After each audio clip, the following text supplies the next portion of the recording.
Okey, kepada korang yang pakai FL5 dengan FK8 nak tukar exhaust tapi nak cari yang bunyi sedap, harga berpatutan, tengok video ni sampai habis. Sekarang ni kita akan cabut exhaust standard dia.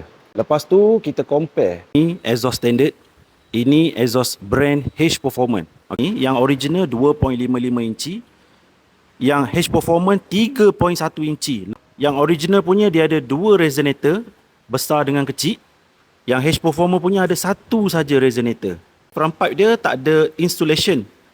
H Performer punya ada insulation untuk kurangkan kepanasan. And then downpipe yang standard ada catalytic. Yang aftermarket punya H Performance tak ada catalytic.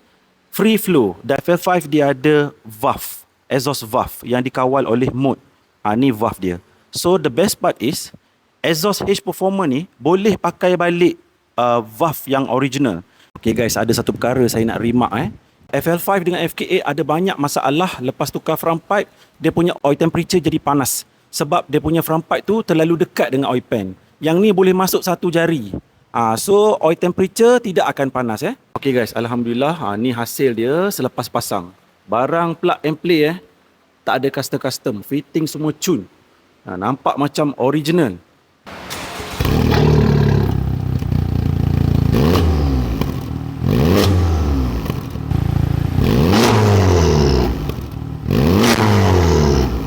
Mungkin bunyi dalam video tu tak sama dengan bunyi depan-depan. Yang depan-depan ni memang garau bunyi dia. Tapi sekarang ni kita dah settle pasang, dah dengar bunyi, tak cukup lagi. Jom kita masuk dyno tengok berapa horsepower boleh dapat. Okey, sekarang ni kita dah berada dekat dyno. Mari kita run standard dulu, lepas tu kita run file stage 2 dengan exhaust H Performance. Kita tengok perbezaan power dia. Let's go.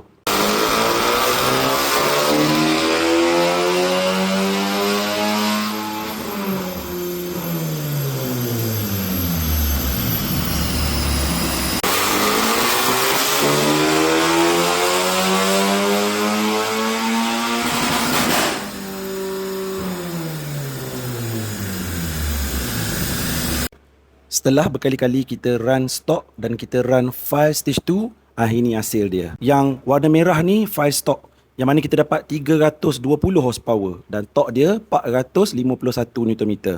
Yang biru ni yang kita dah tune stage 2. Kita berjaya dapat 366 wheel power dan 541 Nm of torque. So inilah hasil dia dengan file H Performance stage 2 berserta dengan exhaust H Performance. So kalau korang berminat, boleh hubungi H Performance.